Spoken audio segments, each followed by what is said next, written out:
Hey, good evening, everybody, and welcome back to the Texas Prison Transparency Project.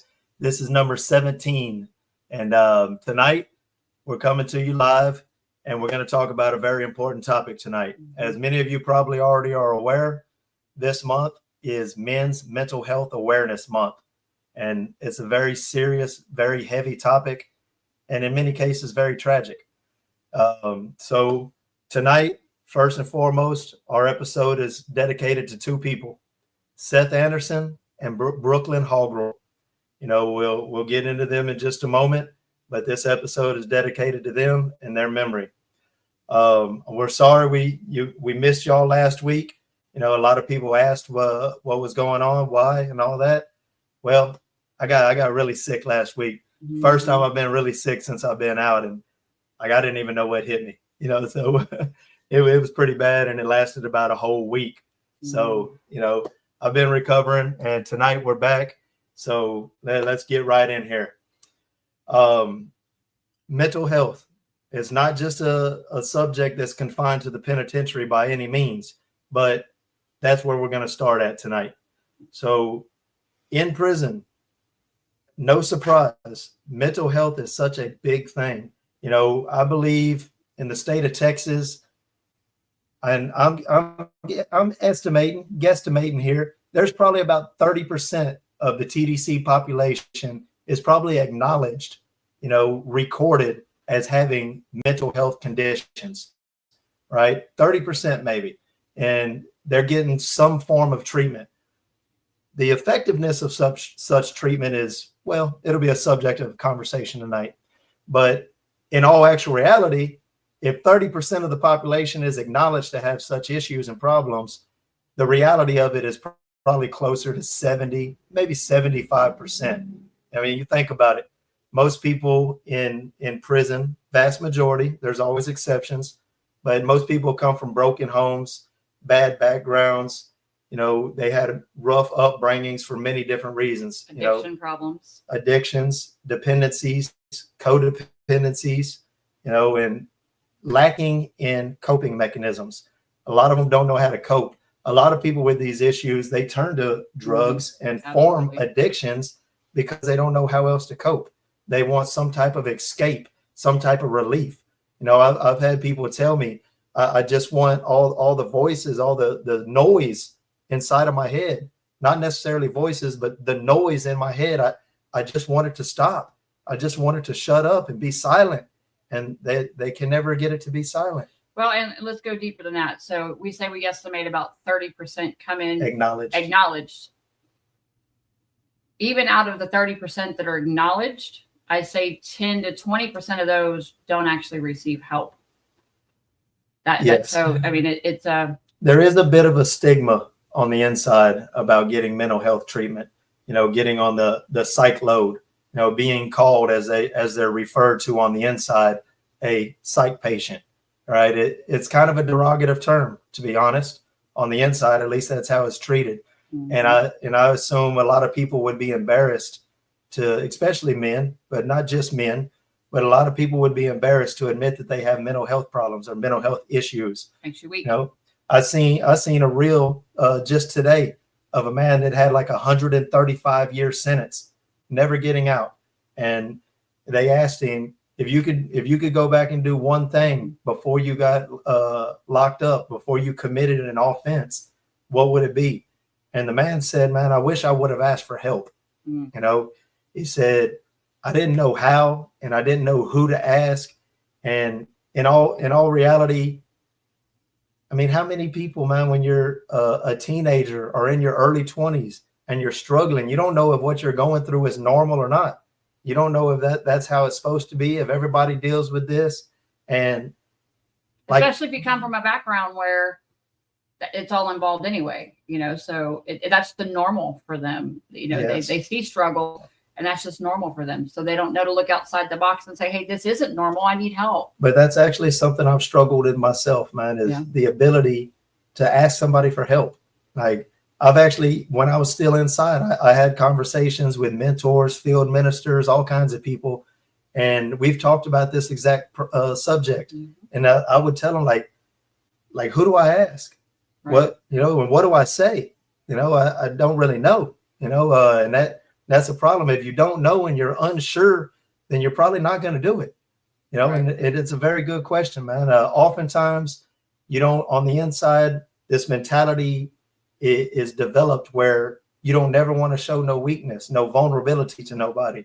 So you hide this stuff and you put on this front, like everything's okay and I'm all good and and all that, right? And it's just not the truth, and it's not what's actually best for you or your loved one's future, right? For their future happiness or benefit. It's always better to be able to get some type of guidance, some type of counseling, and in some cases, some people need some medications.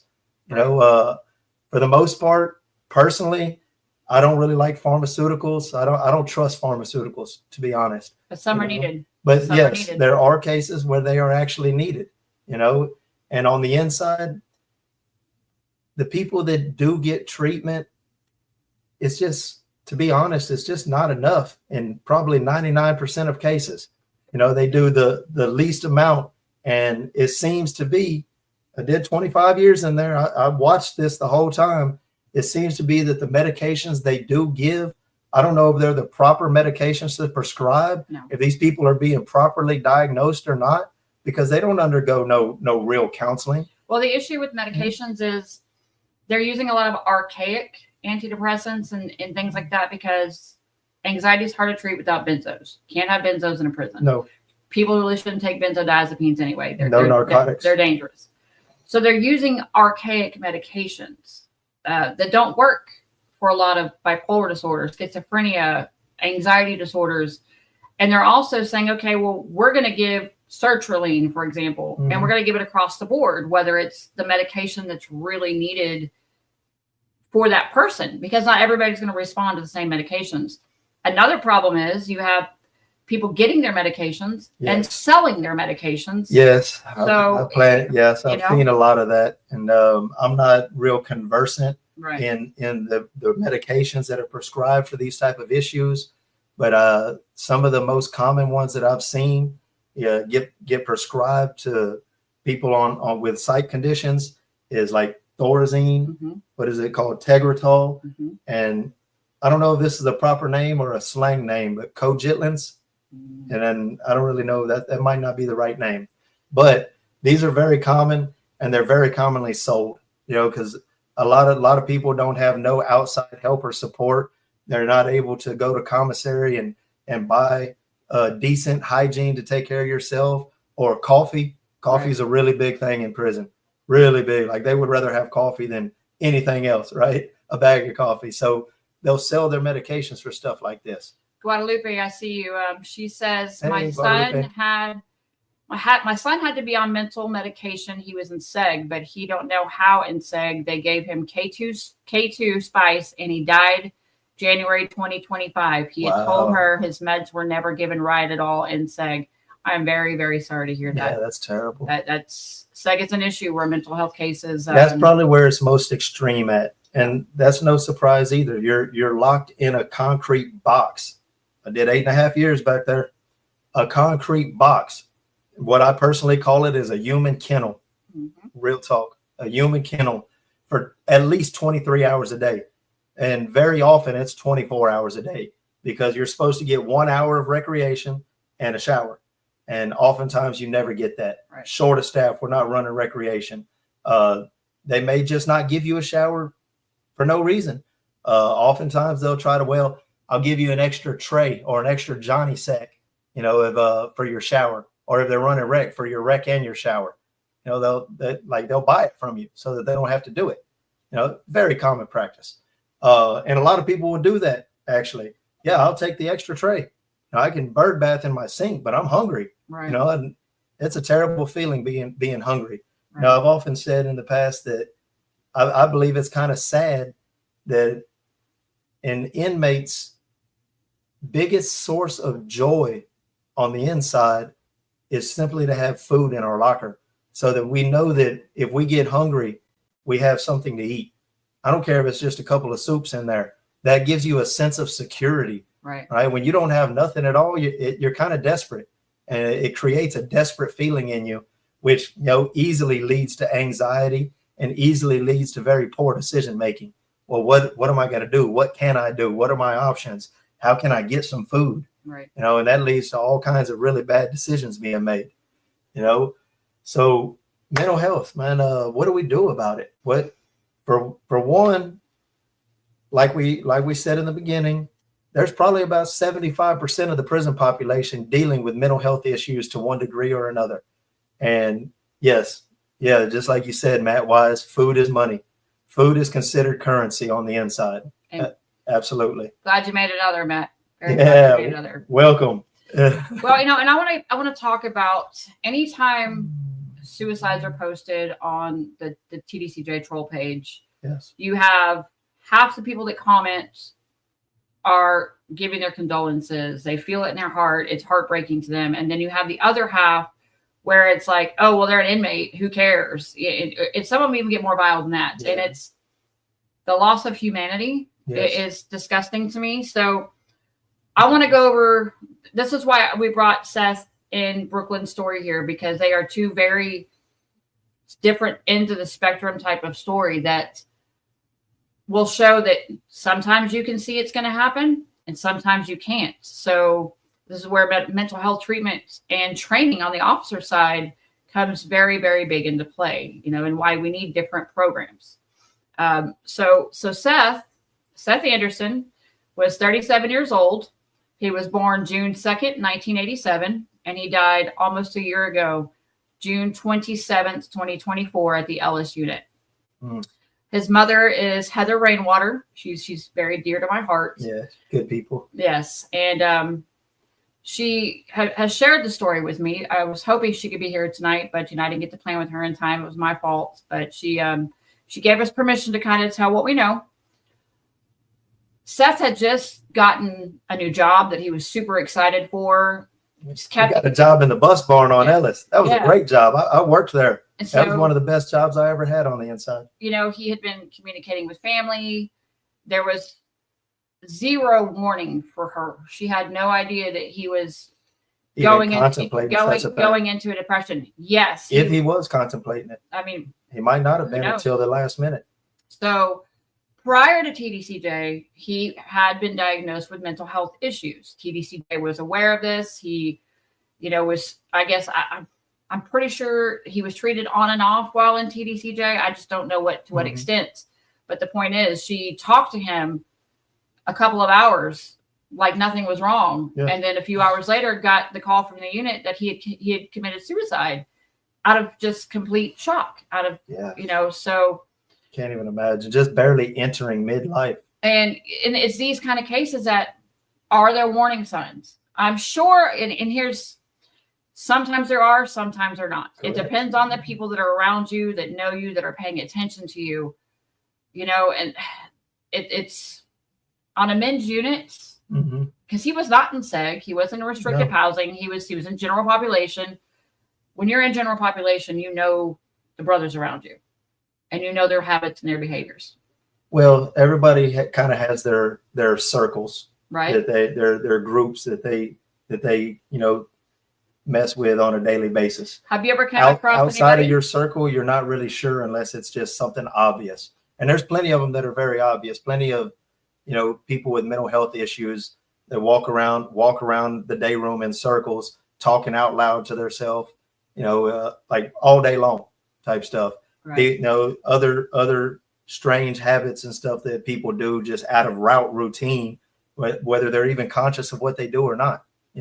Some of it is very obvious. Some of it's very bad, and then you got so many drugs in prison now, which we talk about a lot, that you can tell if a person is displaying these behaviors on a daily basis, right, weeks, months, it's obvious. But some of these people will try drugs as well. And the predominant drug in prison is K2. Which will make you go absolutely insane, even if you are a that can cause a psychotic break. And if your mental state is already weakened, then it's probably even more likely. Well, in 25 years being in prison, did you ever know anybody in GP personally that committed suicide that you would have been like, wow, I never saw it coming? Yes. Just before I got out, actually, while I was on Torres unit. Yes. There was actually two guys. One of them I had met. The other guy, I didn't really know him personally, but I knew who he was. And he hung himself in his cell on two building, two row. You know, at nighttime, it's just crazy. Nobody really seen it. His closest friends say they didn't see it. They didn't know what he had going on. Right. And I seen him, and the other guy was the same way. Right. You know, and both of them hung themselves.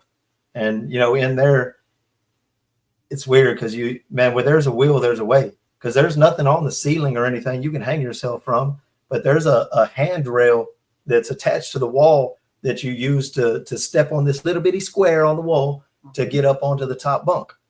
And people will tie a sheet or something to this handrail, tie it around their neck, and get on their knees and just put their hands behind their back, or sometimes they'll tuck them into their pants and they'll just lean forward until they pass out. And once they pass out, they're gone. And that's sad because the human nature wants to automatically stand up. Yes. So that tells you how far their mental capacity has gone at that point in time. I mean, it really, really is. So Matt says the main thing that he saw was simply other folks pushing folks to the limit to where they think death is the only option. Gurney, of all places, had seen some groups messing with the fella that was trying to be solo, and he did a swan dive off the top bunk, and the kid died. Yeah, that happened when I was on French Robertson unit when I was real young. A guy actually swan dive off a 3-row. I came out of the shower and jumped off 3-row all the way down. You know, and so yeah, that's another case. There's a lot of bullying in prison, a lot of extortion tactics and bullying, and you know, just trying to take advantage of people or pressure people to join this gang or this clique or be a part of this or that, and it's really hard to resist. You know, that much peer pressure, and it's not just peer pressure because there's threat involved. Right. You know, saying if you don't get with this group or that group, or if you're not down with us, then we're gonna run you. We're gonna run you every day. But see, that also proves that you don't have to have a mental illness going into prison. You don't have to have people can develop them in that quick of a time, because suicide, it's not normal to think about suicide or to want to commit suicide or to think that is your option. That tells you how much of that. I mean, I know personally, being a suicide survivor, you know, the only way I could describe it is you just want the noise to stop, and it's as fast as it started. And some people think it's the only option, you know, and it's truly, truly not. You know, you just have to learn that it's okay to be not okay. People get really desperate and they live in a state of fear, you know, under a state of constant threat. And for certain people, it's a lot worse than others. You know, some people, whether it's because the way they grew up, rough neighborhoods, rough schools, they grew up, you know, physically fighting off and on, then people actually have a better chance because they're not as afraid of fighting. Because for the most part, I mean, we just think like worst case scenario, man, what is a butt whooping?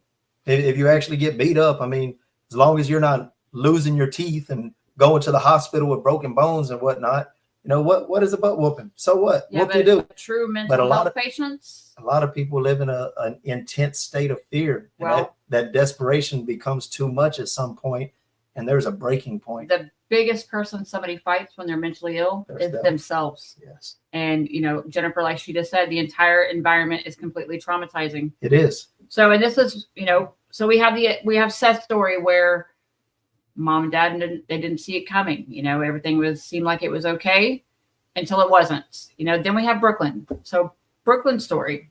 Brooklyn was 21 years old when she passed away.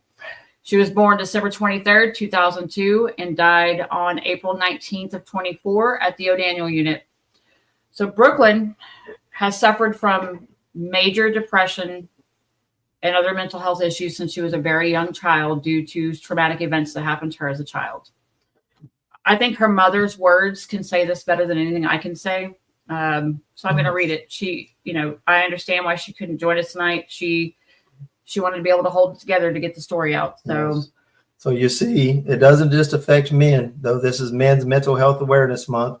Men and women are being affected. You know, we Seth Anderson on the men's side is we're commemorating tonight, and Brooklyn Hoggerl, who she's speaking of now. So this is the complete opposite end of the spectrum. Okay. Her mother, Jennifer, says, one of the main things I have a problem with is people like Brooklyn who suffer from mental illness, being in restrictive housing, and being left with absolutely no way to communicate with their families, as well as the phone time only being 2 to 8 p.m. when population has such a larger time frame to use the phones. Mm-hmm. At the time of Brooklyn's death, she had lost her tablet and was on phone restriction. Mm-hmm. Without her tablet, she had to wait on e-messages to be printed and to be given to her, which never reached her in time. Brooklyn and I were extremely close. We talked numerous times a day and messaged back and forth all day long. Most days our e-messages, we're like a fluent text thread, back and forth messages all day long. For her to lose communication with me was detrimental to her mental health. Our last visit was April 6th, and her incident happened on April 16th. The isolation with all means of communication taken away is inhumane. Yes. The guards knew she was suffering. They saw her self-harm cuts. In the ICU room, Sergeant Beasley said, we all knew she was spiraling down. We put her in to see psych. She just didn't make it that long. I really feel any person responsible for anybody with any kind of mental health diagnosis needs to be trained in monitoring and stepping in before a full-blown crisis occurs. I'll never understand the disregard for human life. I understand there's consequences, but just like they control the phone apps to come on at 2 p.m. and shut off at 8 p.m., they can figure out a way to let these people in restrictive housing at least keep their tablets. Remove every single phone contact except the person listed as an emergency contact. That emergency contact should be able to be called any time of day by that inmate, no matter what. If my daughter could have talked to me, she would be here today. I know that for a fact. And that's heartbreaking to me because her mother was always able to quote unquote, to talk her down. Yes. That was her safe spot. That's probably one thing first and foremost. Anybody who is on a mental health, or as they call it, a psych roll, they should probably never have their communication with their immediate family at the very least. That should never be able to be taken away, because that is the number one source of support and love that they have in their life. Right. That should probably be a rule, a policy put into place. If you're on a mental health on a roll on the roster, they should never be allowed to take away your primary, immediate family communication. Right. And we'll go a step back from that. Did you hear what she said? They saw the self-harm cuts on her. She didn't make it all the way to her appointment to see a mental health. She should have immediately been taken in, even if it was to a free world hospital at that point in time, to check her mental status. Because if you're cutting and you're harming yourself, that is an outcry.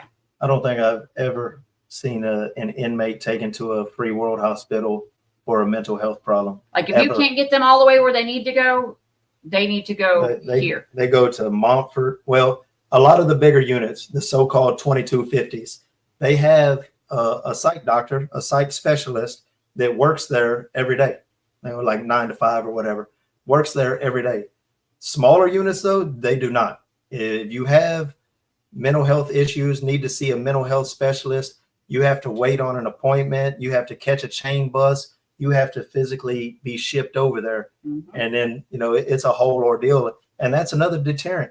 A lot of people don't want to go through all of that.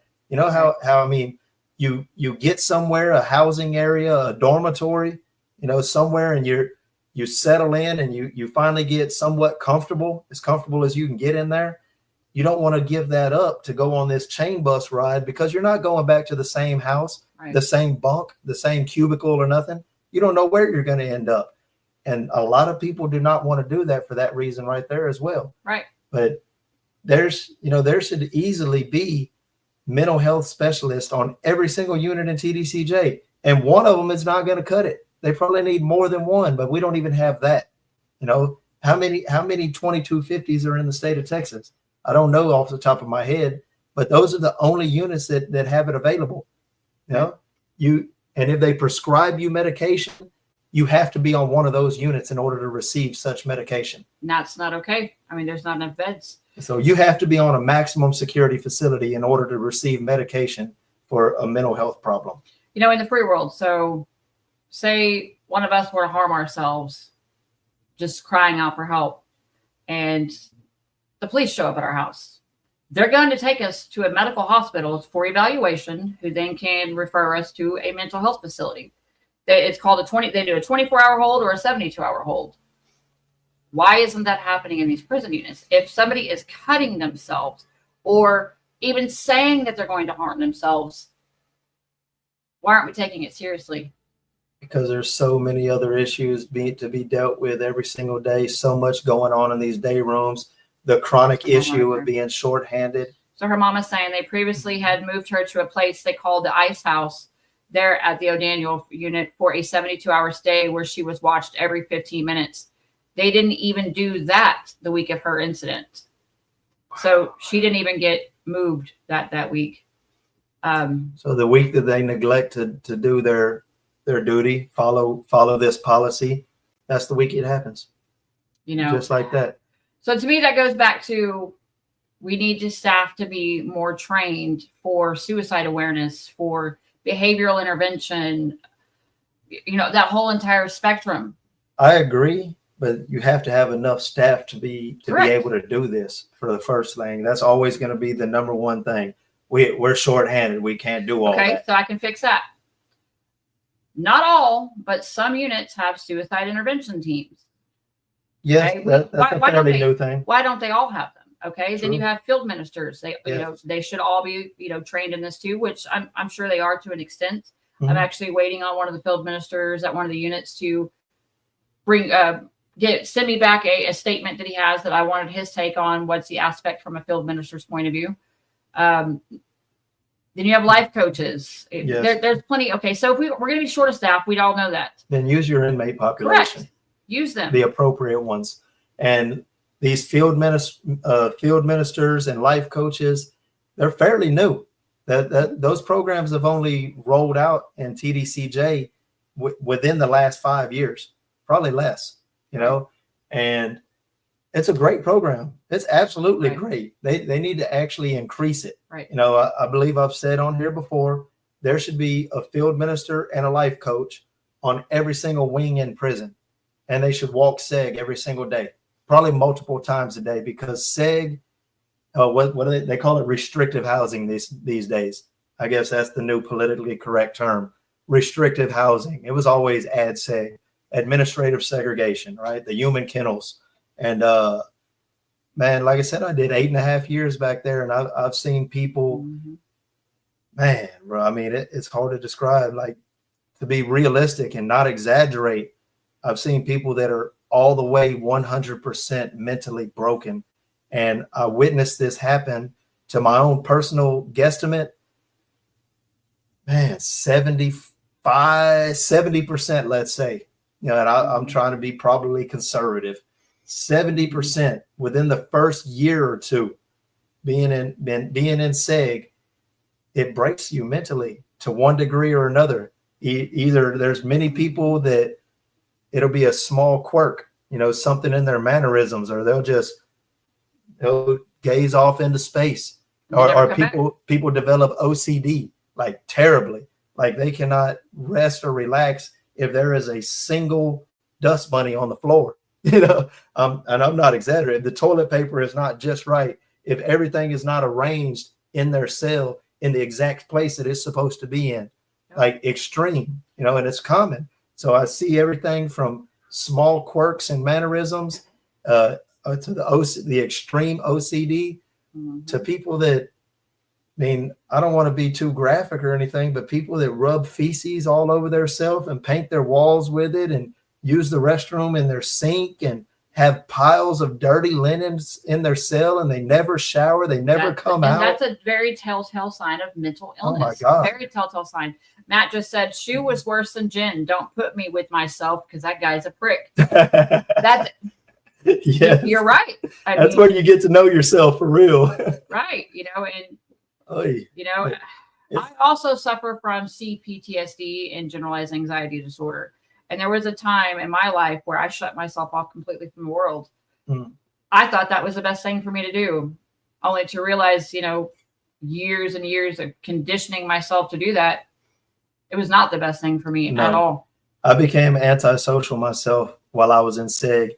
And to an extent, I didn't even realize it.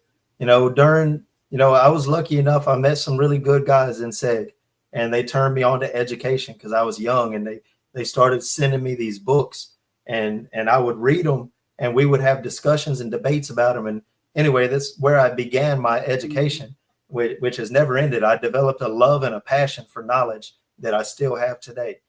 And so I spent the vast majority of my time in SEG educating myself extensively in all manner of subjects. I wanted to be as well-rounded as I could possibly be. But the thing is,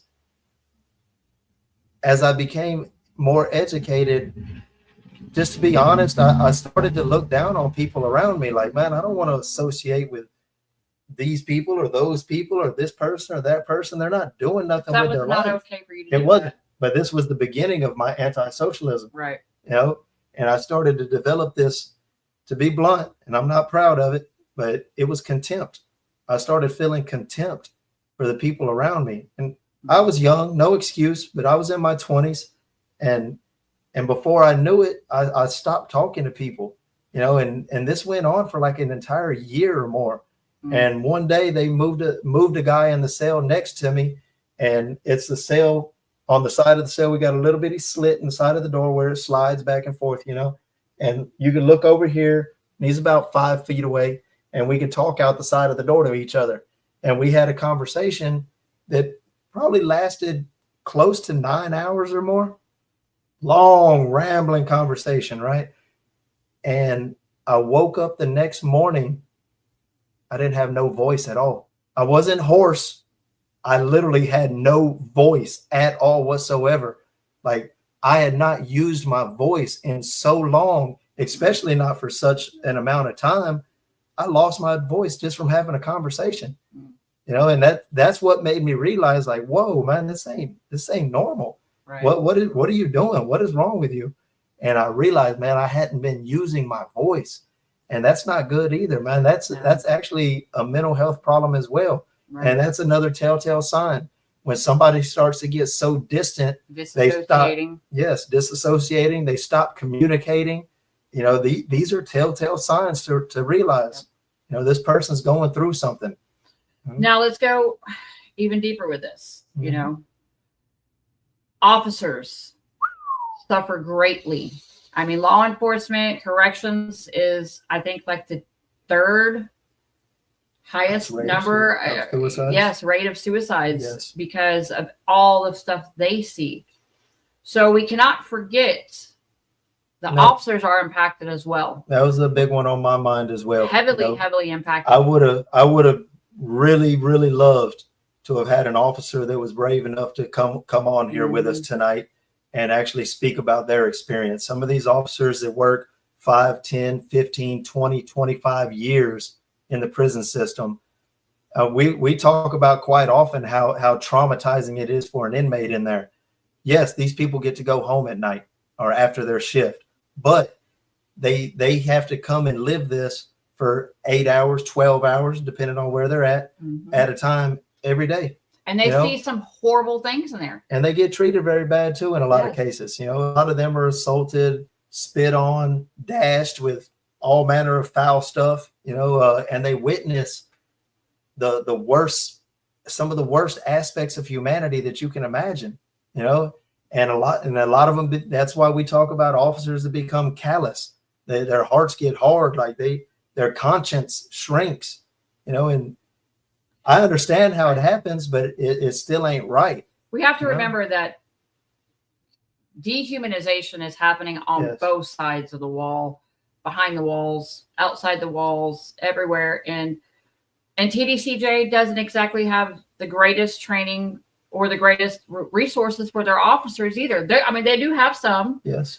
But the mentality is also that you don't speak about these things. That's a stigma. You don't speak about it for everybody. So law enforcement officers, correctional officers go home and they have to find a way to shut up. And it's more of like, just shut up and move on. And a lot of the times it's a toxic outlet, alcohol or something. Correct. So, the whole thing is just really sad, and then we go into what's called post-incarceration syndrome, where men that come home learning about that, they say that, if you spent, I believe it's 10 or more, which I don't even think that it needs to, I don't think there needs to be a time limit on it. If you go to prison at all for more than a year, I believe that you can develop this, because you might have 10 years of just smooth sailing, but you also might have 1 year of nothing but tragedy after tragedy after tragedy. So then you get sent to a Beto 1 or a Torres or something like that. Yeah. So, there shouldn't be a time limit on it, as for a diagnosis, but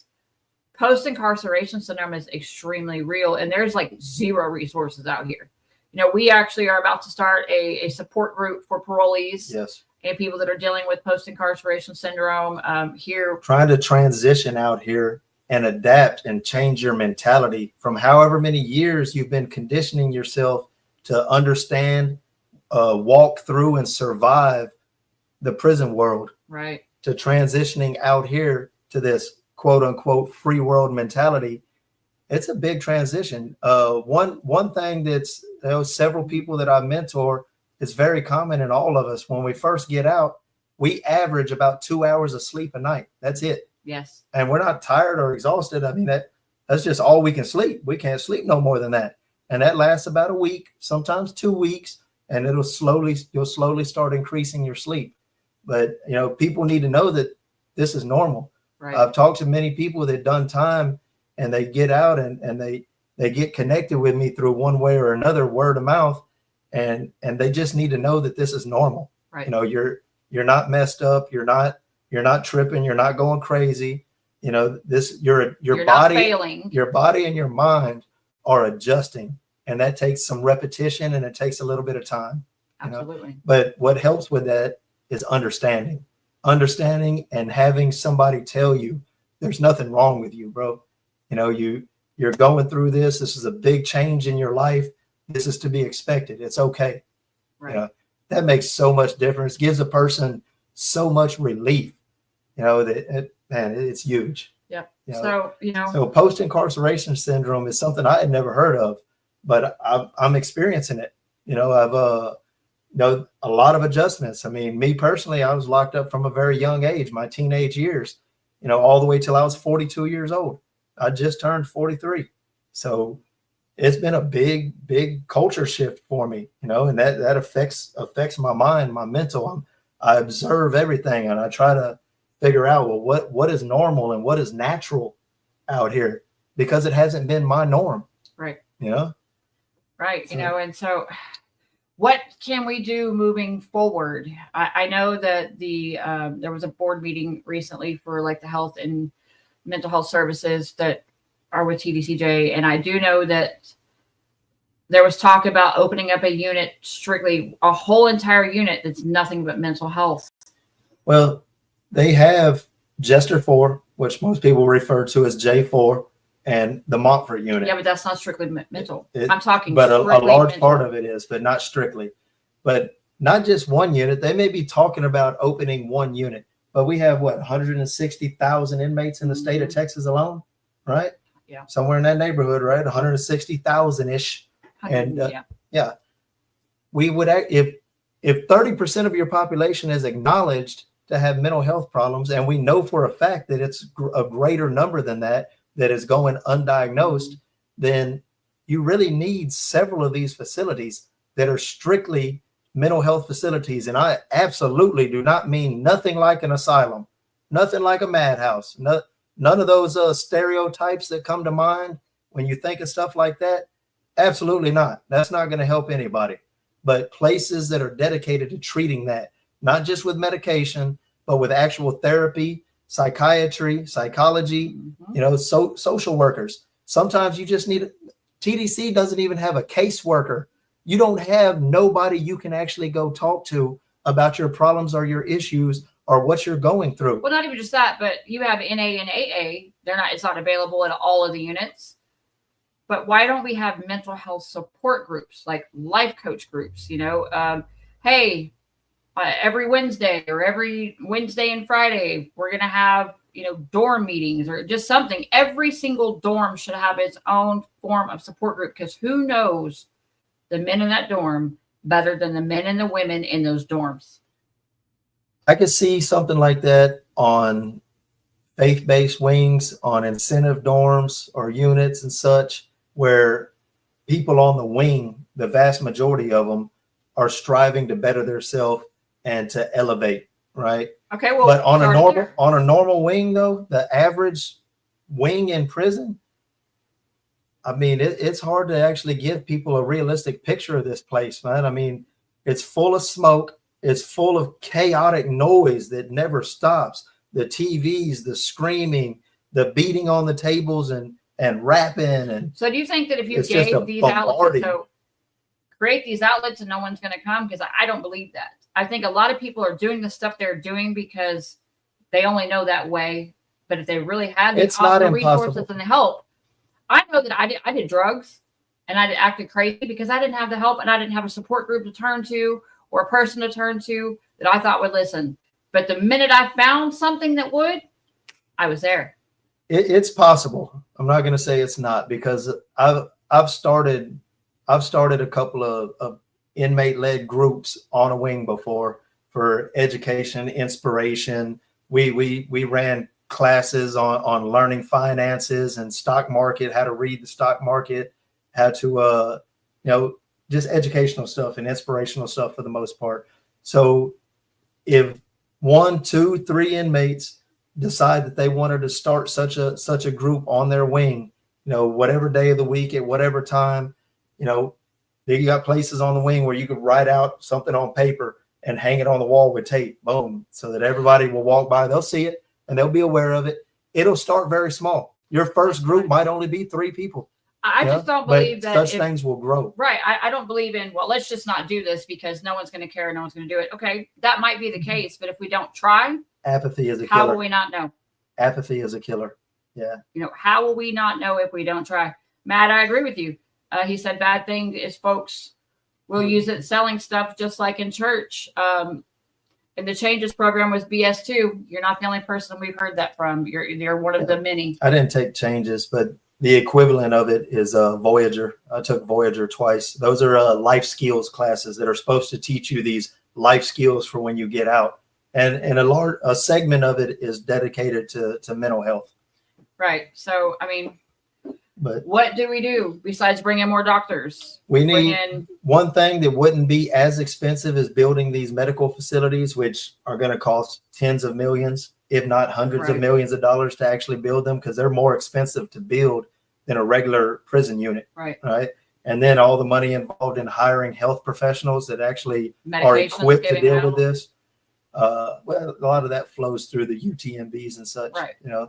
But it's still a cost on the state. But something that is more cost effective in the short run, we still need that in the long run. Need to be planning for that and budgeting for it or however we have to make it happen. But something that is more immediate that can be done, caseworkers. Absolutely. You should have a caseworker who's a basic social worker, and they should talk to you at least once a month. Right. And yes, it's going to be a large caseload. So you're going to need X amount of caseworkers on every unit. Right. But unfortunately, social workers don't get paid a whole lot. The people that help other people, it's not a profession that gets paid a whole lot. And that's unfortunate as all get out. I disagree with that totally. But that's the facts of the matter. So be that as it may, it would not cost TDCJ an extraordinary amount of money to hire X amount of social workers to be caseworkers on the inside, right. and to keep track and interview their caseload on a monthly basis. And that's a person that, if they're a good person, then a person would go in there, be able to close the door, and would be able to share and open up and speak about what he's experiencing or going through without feeling like he's snitching on anybody, or without having to worry about, oh man, is anybody else hearing me? Is anybody else seeing me? Are they going to make fun of me? Yeah. Are they going to hold it against me? Because a lot of people are embarrassed about it. And they, a lot of people will be insulting about it, so there's a lot of stuff built up against it. So in other words, mental health stigmas need to be a thing of the past. Mental health and addictions are a very, very real thing in our world today. I mean, the month of June is dedicated to men's mental health. So apparently it's a big enough problem worldwide that we've dedicated months to remember these things for. No, one thing that's tragic is just like I talk about these social workers and caseworkers, officers don't even have this resource, man. Not TDC really. is not even providing this to their own staff, and their staff need it. I mean, they can get a referral somewhere, but they don't have a TDCJ staff liaison or whatever you want to call it. I mean, at least I don't believe they do. And I think the same thing applies to officers, to COs. They would feel embarrassed, to be able to be going to see a mental health professional when their coworkers find out. They would feel embarrassed about that. Right. But you really shouldn't. You're trying to help yourself and make sure that you don't turn into a bitter, calloused person that you honestly don't like, or become an alcoholic like many have, to try to erase all these things that you see and witness every day, that have to affect you. So this resource ain't even available to them, and that's tragic. Well, and Yvette has a really good point. She said she feels like the grievances and I-60s should be put on the tablets. I agree with that. And I'm going to go further than that too. I also agree that we need panic buttons on these tablets in some way, shape, or form that can't be abused. There should be some form of resource on there for anybody that has having a mental health emergency, crisis, a true emergency that alerts somebody somewhere. Whether that be a telemed person that can, grab on, because there is a company out of California that's developing a program like this. Yeah, we did learn about that. My friend Mandy, actually. Yes. If she's trying to roll out a program right now on tablets nationwide that are they're free of charge. It contacts you or it gets them in contact to counselors, peer coaches. Mm-hmm. That way, that button's not going to have to necessarily, control the picket or go to the picket. That would be used. It's going to People would use that. It will go automatically to a doctor. The doctor will pop up on your tablet or, whatever it is and check on you, have a conversation with you. Kind of like the suicide hotline, I guess is what it would be, but an in-person video. Yes. That way, that's a fabulous idea. Panic buttons, fabulous, of course, could become annoying for the officers as well. But if it's a panic button to a hotline that could get some form of help to people, an 8-minute conversation is usually all it takes to calm somebody down and get them out of a. That's a factual, very factual statistic. 8 minutes of your time can save somebody's life. It can. It'll talk somebody down. Literally. So, there's simple things that can be done. There's difficult things that can be done. But something needs to be done. Something needs to be done. Yes, and for everybody. This legislative session is over. So we're 2 years before the next legislation to try to get any type of things like this passed into law. But in the meantime, we can petition TDCJ, and we've met with the board before. We've both spoke in front of the board for TDC. We know a few of them in passing, and they even told me, we want to hear your ideas. We want to hear your suggestions. And we need to see how sincere they really were, because I plan on following up on that.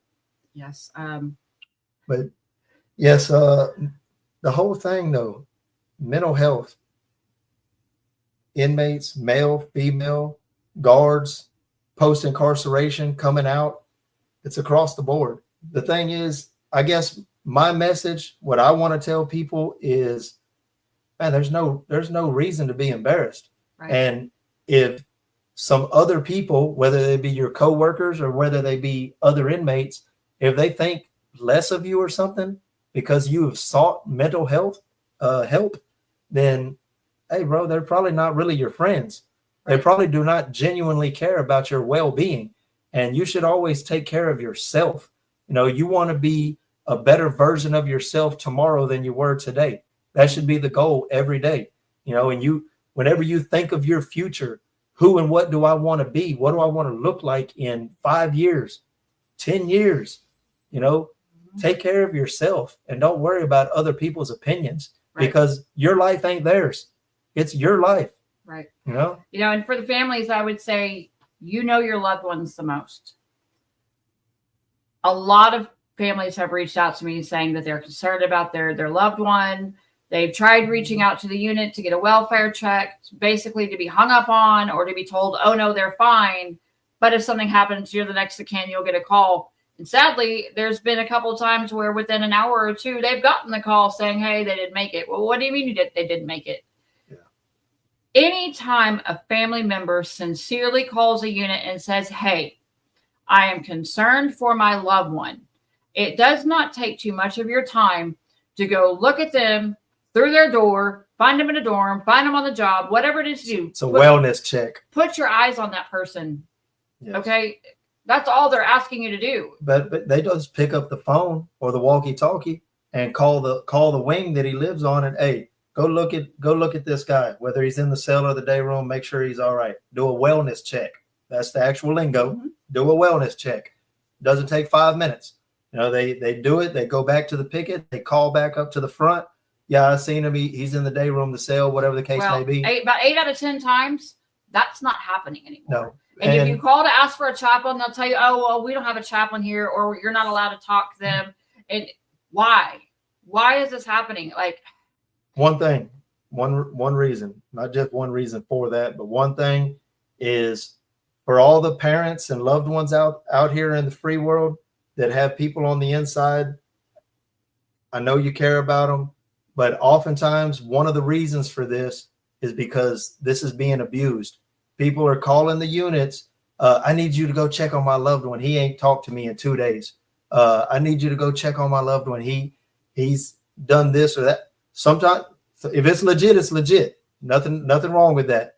But oftentimes this is being abused for the wrong reasons. Mm-hmm. And so the people that are taking these calls, they become jaded. They do. Like, oh yeah, just another one of these. Like, what do they call them? Like Karens or something? Yeah, yes. I don't know. Yeah, but so don't abuse it. If it's legit, it's legit. But don't overdo it. And that's all families. All families need to stop messing with the unit levels as much as they do. Not everything is a life or death situation. But when it is a life or death situation, they're not being looked at because of all the people that are crying wolf and creating, issues for an already bogged down system. I mean, yes. So I'm asking families to kind of reel your behavior into and use your discernment, use what you know about them. And is it really an emergency, or is this,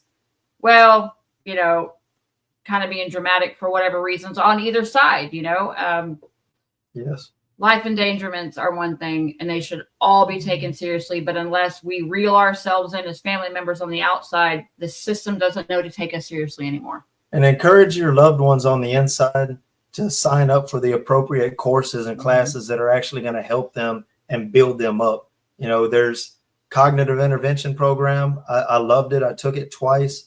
There's several classes. There need to be more. Absolutely. I said as much to the board, to the TDCJ board. Mm-hmm. They do have some programs that are worthy. Encourage your loved ones to get involved. Yes. Get a chapel life. Go to the chapel when you can. Whether you're overtly religious or not, you can find support. You can find some peace. You can get away from the chaos. That's what it is on a wing. It is chaotic all the time. And SEG is even worse because at least on most wings, it quiets down at night. It's never completely quiet ever, but it quiets down. In SEG, it never quiets down. Which is amazing to me because it's a single man cells. Man, these people, and like I said, most of them are mentally broken. Right. Sad as that is, most of them are mentally broken, and they'll beat on a table or the wall or the door with a cup. Some of them will lay on their back on the floor and just kick the door 4, 5, 6 hours at a time. That tells me that they just want to be heard. Attention. They just want to be heard and seen. Yeah. It's sad. Yes, it is. It's very tragic. And I've personally seen too many people kill themselves, man. When I was in SEG, I've seen them actually pull bodies out of the cell in puddles of blood, slide them out onto the run, and roll them onto the gurney. I believe I told this story once before in a very early episode on here, and I was in SEG on French Robertson unit, and I seen this guard, this CO that had become callous. He'd worked there, no telling how many years in SEG around all these people. And he became calloused and hard, And this guy told him whatever he told him. He said something to him, and they got an argument, and the guy threatened to hurt himself. Like, man, I'll cut myself, which sounds strange to say such a thing, but some people do, I'll cut myself. And the guard was like, do it. I don't think you'll do it. And called him derogatory names and told him he was this and that if he didn't do it, and walked off. When that guard came back around on the next round, that man was in there dead. He had cut the arteries in his arm. I don't know if he did it on purpose or just cut too deep, but I mean, it was crazy. The SSIs that cleaned up the cell said there was blood literally everywhere, on the ceiling, inside the locker. I mean, I don't even know how that happens, but yes, I mean, so COs, man, keep hold of your humanity. If you detest what you see in there, don't become that. Please hold on to your humanity, man. Keep your heart. It's a healthy thing to have feelings, to care. There was a long time where I guarded against that. I've said it on here before, man. For all intents and purposes, I was almost emotionally dead at 21 years old. My father died, which was the most important person in my entire life. I couldn't even shed a tear. Like, I physically could not do it. And it made me feel ashamed of myself. Right. But I couldn't. I had been hardening and conditioning myself for so long already. It was beyond me. And that was my wake-up call, though, because I felt ashamed of myself. So I had to realize, what's going on, man? What are you doing? What are you becoming? And where does it lead to if you continue down this path? Right.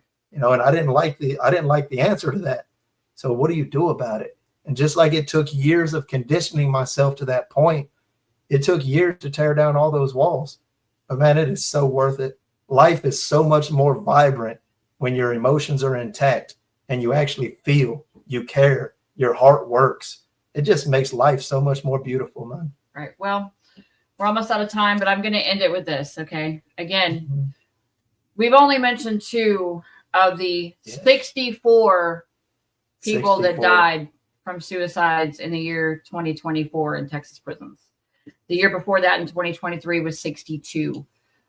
We still have probably hundreds of undetermined deaths. Undetermined. We know it could be much higher. We know of 64. So even though we specifically spoke about Brooklyn and Seth tonight, we do want everybody to remember all 64, all 62, and all the ones in the past before that, and the ones that are coming. These are people's children, people's sons and daughters, fathers, mothers, sisters, yes, wives, husbands.